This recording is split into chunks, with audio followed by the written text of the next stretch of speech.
म चाहिँ कपाल काट्न हजामकोमा जान्छु। कतिजनाले चाहिँ यो गीतसँग एकदम फ्यामिलियर हुनुहुन्छ जब कपाल काट्न जाँदा भोजपुरी के कसो।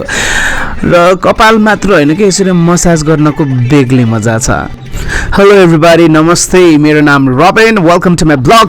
कपाल काट्न जाँदै थिएँ, काले देखेँ, चट्ट लाएर ओइ काले के छ खबर भने, अनि ल हेर्नुहोस् न मेरो कपाल कति लामो भइसकेको छ। आम्बो है, नाकको टुप्पै छोए। कपाल काट्ने ठाउँ कम नजिक छ त यामा। ल हेर्नुहोस् न, यो मेन हुन्छ नि 4 लेनको बाटो क्रस गर्नु पर्यो, ऊ त्यहाँ पर चाहिँ छ भनेर देखाएको। हेर्नुहोस् न, डढाइ काट्नुपर्छ र म पुगेँ। टक्क लाएर मान्छे अलिक धेरै रहेछ, भोजपुरी गीत पनि बजिरहेको रहेछ, अनि यसो रमाइलो गर्दै हेरौँ न। अब चाहिँ मेरो पालो आयो, चट्ट लाएर बसियो, अनि ब्रदरले मलाई के भन्छ यसलाई, एप्रोन भन्छ आई डोन्ट नो। एनिवेज मलाई चाहिँ यो सेतो फट्टा चाहिँ नि घाँटीमा बाँध्दाखेरि चाहिँ कस्तो गाह्रो हुन्छ कि हिटिकै बनाउँछ। कसैले घाँटी निचारे जस्तो न्याउकुती लाग्छ कि यो मात्र होइन, जाडो महिनामा हानिक लाउँदैन मलाई त्यस्तै अनुभव हुन्छ। कतिजनासँग मेरो स्टोरी मिल्छ भन्नुहोस् त। मैले उसलाई भने होइन यो त अलिक टाइट भयो कि हेर्नु न, न्याक्कै बनाइदिनु, काउकुती लगाएर कस्तो खक्का बनाइदिनु कि है।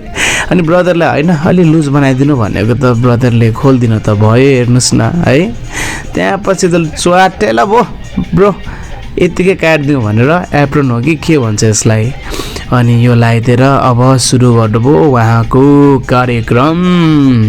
Welcome to the good night त हुनु पऱ्यो नि होइन, चट्ट कपाल काटेर। अनि तपाईँहरू कतिजना स्कुल लेभलमा हुँदाखेरि चाहिँ तपाईँहरूको कपाल अलिकति लामो हुने बित्तिकैमा प्रिन्सिपलले अथवा क्लास टिचरहरूले लगेर हजामकोमै लगेर कपाल काटिदिएको कतिजनाको स्टोरी छ। मेरो चाहिँ ओभरै छ भनेको, त्यतिखेर कपाल काटेको 15 रुपियाँ मात्र पर्थ्यो, एन्ड आजकल चाहिँ 150 पर्दो रहेछ। एउटा शून्य चाहिँ बढी भए रहेछ। ओहो कपाल हुन्छ नि काट्न भनेर है अलिकति लामो हुने बित्तिकै हामीहरूलाई त्यतिखेर स्कुलमा त आर्मी कट हानिदिन्थ्यो आमै। ओहो के भन्ने, तर एकदम फाइदा पनि थियो त्यो आर्मी कटको।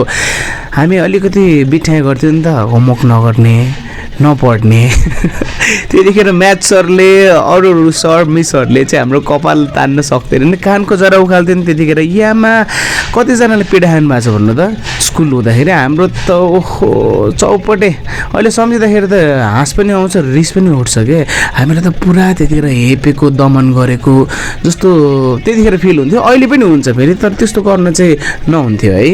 तर हामी पनि फेरि को भन्दा को भने कम बिठाइ गर्थ्यो। बा अब 8वटा विषयमा 4वटा मात्र पास, रमाइलो थियो नि हौ। एनिवेज यस्तो विगतका कुराहरू एकछिन सम्झेको, फेरि पनि त्यही दिनमा जान पाए त कति रमाइलो पनि हुन्थ्यो नि है, के गर्नु। एनिवेज मेरो कपाल काटियो, हेर्नुहोस् है। अब चाहिँ अलिक कपाल बाक्लो भयो, हल्का हल्का रेजर हान्दियो न भने, अनि उसले हान्थ्यो। त्यहाँ पछि चाहिँ अब ऊ यसरी गर्नुपर्छ, रेजर भनेको टुप्पोमा मात्रै हान्ने हो भनेर उसले मलाई सिकाउँदैछ। एन्ड ओके छ त गरिदेऊ न, एटलिस्ट दामी काटिदिन्छु यो ब्रदरले चाहिँ। मैले धेरै बबुसँग काट्न थालेको, एन्ड कपाल उसले टकटुक्क मिलाइसकेपछि अब चाहिँ पालो आयो ड्यान के को भन्दाखेरि मसाज। यसरी हजाम ब्रदरहरूसँग गएर कपाल काट्दाको फाइदा। This is my final looks left and right. अब यस्तै थोपडा त मन पराउनेहरूले पराउँछन्, मन नपराउनेहरूले जति गर्दा पनि छ्या थुथु गरिहाल्छन्। It's all up to you, no problem. इधर अरूले के सोध्छ। ल त साथीहरू अब चाहिँ म लागेँ, म चाहिँ अलिकति आजकल भुइँतिर हेर्दै हिँड्छु कि। सानो हामी धेरै भुइँतिर हेर्दै हिँडेर हो कि क्या हो, धेरै पैसा भेटाउने सुन भेटाउने, आजकल त केही पनि भेटाउँदैन।